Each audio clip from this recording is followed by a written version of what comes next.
para o Freud, ele usa a expressão no Futuro de uma Ilusão, que a raiz da religião é o desamparo, né?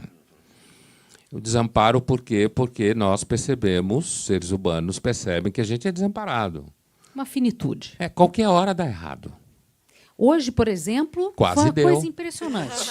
Quase deu. Foi uma Então, sequência de fatores. Então, em algum momento dará errado, certo? Então, mas para não falar desse grande dar errado, você tem momentos anteriores em que outras coisas vão dando errado. Então, o ser humano tem uma experiência contínua de que você pode não ter certeza se existe Deus ou não, mas a primeira impressão que a gente pode ter é que parece que o cosmos trabalha contra nós. E a gente tem que ficar o tempo inteiro sobrevivendo. Vigilante, porque senão... Né? Então, aí, quando eu conecto isso com a pergunta do psicólogo, quer dizer, olha, se a transcendência agora vou ter que falar filosoficamente. Por favor. Se a transcendência tanto faz as narrativas, certo? Porque as narrativas estão no plano aqui da linguagem, historicamente determinada, o próprio conceito de transcendência, da onde está encaixado Deus, né?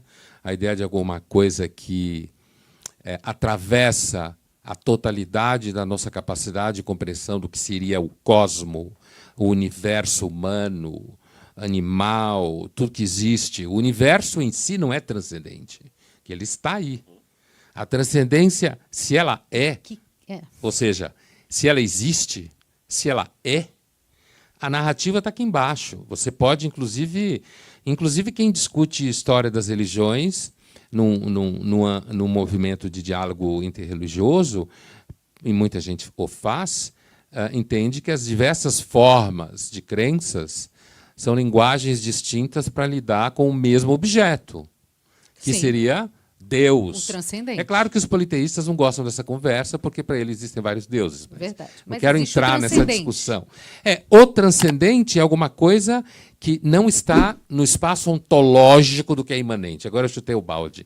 Quer dizer, não está no espaço do ser que é contido nesse sistema que a gente reconhece e se move.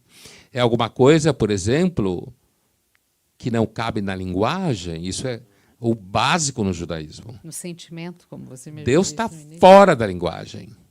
Ele não tem nome no judaísmo, né?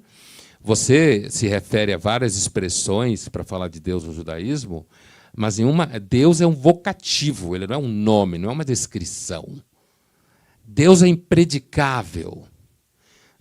Isso na teologia negativa, né, pensando aqui em gente como Pseudo Dionísio, cristão famoso, que pôs em circulação, inclusive, essa noção de teologia mística, que é um livro que ele escreveu que tem 7 páginas, mais ou menos.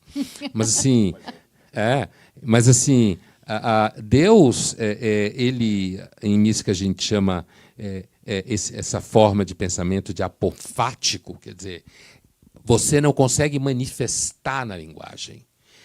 A experiência do transcendente é uma experiência de ultrapassagem de todas as categorias humanas de compreensão. Então, por isso que no judaísmo, que é onde surgiu essa noção de Deus monoteísta ocidental, Deus não tem nome, ele não cabe na linguagem, ele não é representável, ele não é predicável, mesmo seguindo o Pseudo Dionísios, quer dizer, eu digo Deus é amor, mas Deus não é amor. Porque se Deus é amor, ele não pode ser outra coisa. Verdade. E Deus pode ser qualquer coisa, porque ele é impredicável. Então, eu só posso dizer assim, Deus é. E ainda assim você vai encontrar filósofos judeus que vão dizer, olha, nem Deus é, você pode dizer, porque Deus está aqui, o ser está lá. Então, o ser já é uma criação de Deus que não é o ser. Ele está além do ser. Certo? Então, portanto, o movimento histórico, a mudança das linguagens, a polarização, as redes sociais. Muitas vezes eu falei isso para muitos alunos, inclusive mestrado, doutorado, e escrevi várias vezes. Eu acho Deus o maior conceito que já foi criado pela humanidade.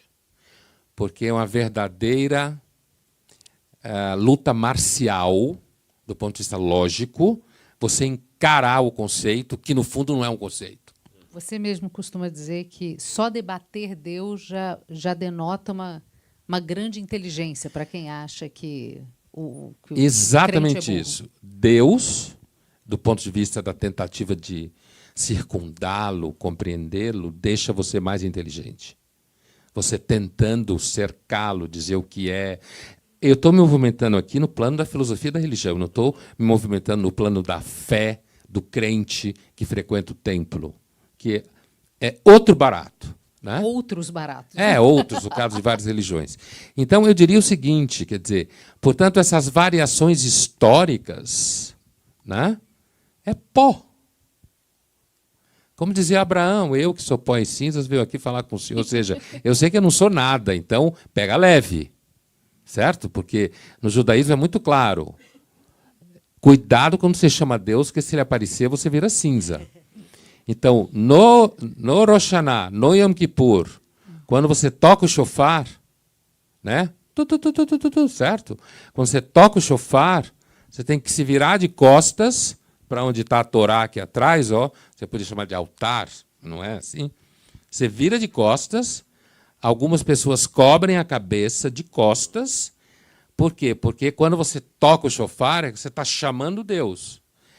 E se ele vem e você estiver de cara para ele, você vira pó. É como Moisés também, que Deus falou, vou passar a minha bondade, ele se escondeu, então eu até represento. Tem que se esconder, porque no judaísmo ninguém suportaria. suporta a presença de Deus. Isso é longamente debatido na mística Isso, judaica. inclusive, já responde um superchat que a gente recebeu aqui do Rony Cortex, que pergunta exatamente isso. Se Deus existe, por que ele se esconde tão perfeitamente bem? Por misericórdia, vai dizer um cabalista. Não, e eu concordo nesse sentido. O Santo Tomás de Aquino até falava que a teologia falou até hoje do que Deus não é, porque o que ele é em essência ninguém sabe. E por muito tempo lutou-se realmente com esse paradoxo do Deus, porque, como o Pondé colocou, se Deus está no âmbito da criação, ele é imanente, ele não é transcendente. Para ser transcendente tem que estar além do universo, né? Ultra a partir daquilo, mas ao mesmo tempo ele tem que se relacionar. E aí ele falou da teologia apofática, que é justamente essa teologia que fala, nem até falar Deus existe é errado nessa teologia. Deus é porque existe, exister, e alguma coisa foi extraída, ele não foi extraído de ninguém, ele está além da compreensão. Mas tem a teologia catafática também, que é aquela que traz apó, longe, catá, para baixo, para perto. E o Lutero ele fazia muito clara a distinção entre o Deus abscônditus e o Deus revelatus. Explicando isso em miúdos, eu vou colocar dessa maneira assim. Vou pegar da própria necessidade humana, já que eu falei da tartaruga, do ser humano, peguei o Freud lá. Independente, eu estou falando agora como carência, como vontade, não como crença. Como vontade, eu acredito, se eu estiver errado, pode me corrigir, Pondé, que mesmo Pondé como ateu, fala assim, olha, seria muito legal se Deus existisse e não houvesse mal, sofrimento, criança, uma eternidade com propósito, não ficar sentado de branco tocando harpa, uma vida chata. Uma praia deserta. Ou seja, que fosse realmente um lugar onde não houvesse criança e leucemia na mesma sentença. Porque esse era o problema que o Camus falava. Nós temos a noção do que o mundo é e do que ele poderia ser. E quanto mais distante um está do outro, maior é a nossa tragédia. Então, ninguém quer essa tragédia. Isso não é uma questão intelectual, é uma questão de vontade. Se pudesse realmente ter isso, seria bom. Partindo dessa concepção bem antropológica, que tipo de Deus eu precisaria? Um Deus paradoxal. Por que paradoxal? Porque, para começo de conversa, para ele ser transcendente, o Emmanuel Levinas traz muito, você falou de filósofo judeu aí, né? Ele tem que ser absoluto. O que é absoluto? Absoluto, completamente solto. Eles têm que estar acima de tudo. Esse Deus, ele não pode ser um Deus que tem uma criptonita que o destrua. Porque se tiver uma criptonita que destrói Deus, essa criptonita cai na mão de um inimigo de Deus, eu estou lascado. Então esse Deus ele não pode ter pontos vulneráveis. Ele não pode ser preso pelo tempo, pelo espaço, pela circunstância. Ele não pode duelar com a vontade dele. Ele não pode ter poder nenhum acima dele. Ele não pode ter um lugar onde ele não esteja. Então tem que ser um Deus no sentido etimológico da palavra, absoluto. Mas, ao mesmo tempo que eu preciso de um Deus absoluto, que não sofra, que não tem nenhum problema, eu preciso de um Deus íntimo. Ele tem que estar perto. Que eu possa abraçar, que eu possa sentir que ele é meu amigo, que eu possa contar uma novidade para ele. Deus, vou contar para o senhor o que aconteceu hoje no trabalho. Ah, eu sou onisciente, eu já sei. Não tem relação. Como é que você pode ir com um Deus Cara antipático, que né? está em todo lugar? O que você vai perguntar para um Deus que já sabe tudo? Então, Lutero diz que tem o Deus revelatus e o Deus absconditus. E, realmente, o que o Boné falou, tudo aqui embaixo é pó. Se esse Deus é absoluto, ele é transcendente, tudo aqui é pó. Mas aí entra um detalhe que Paulo mesmo admitiu, que é o escândalo da pregação, que é o início do Evangelho de João. No princípio era o verbo, enarren ho logos, kai ho logos en prostonteon, e o verbo estava com Deus. E o verbo se fez carne e habitou no meio de nós. Então Deus, ele sai da transcendência dele na pessoa de Jesus e se torna um de nós. O próprio Lutero dizia que os homens usam máscara para esconder o rosto deles. Deus, o contrário, usa uma máscara para se revelar. E terminando essa resposta numa parábola, se vocês me permitem, Filipe Yancey que conta essa parábola, que ele tinha um aquário e ele cuidava muito de peixes do mar, peixes de água salgada. E o pH da água tinha que ser muito estabelecido, a salinidade, era caro manter aquilo ali. Mas toda hora que ele chegava no aquário, os peixes fugiam. Ele ia botar comida, os peixes fugiam. Ele ia trocar água, os peixes fugiam. Ele ficava chateado, falou, puxa vida, eu faço tudo por esses peixes e eles não dão a mínima para mim, ainda escondem, fogem de mim. Aí um colega dele falou, mas claro, você parece Deus para eles. Só tem um jeito dos peixes saberem o quanto você os ama, sem ficarem assustados. Se você virar um peixe e ir lá para dentro do aquário. Aí eles vão te entender. Mas aí também você pode ser rejeitado, que você já ficou pequeno demais.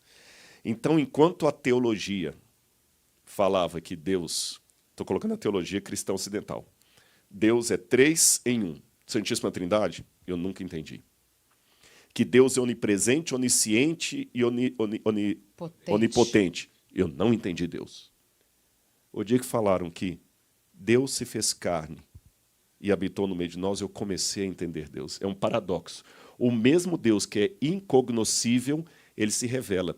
Aí, nesse aspecto, o transcendente se manifesta na imanência, através do milagre da encarnação, e produz elementos como a Bíblia Sagrada, que nada mais é do que Deus falando com sotaque humano.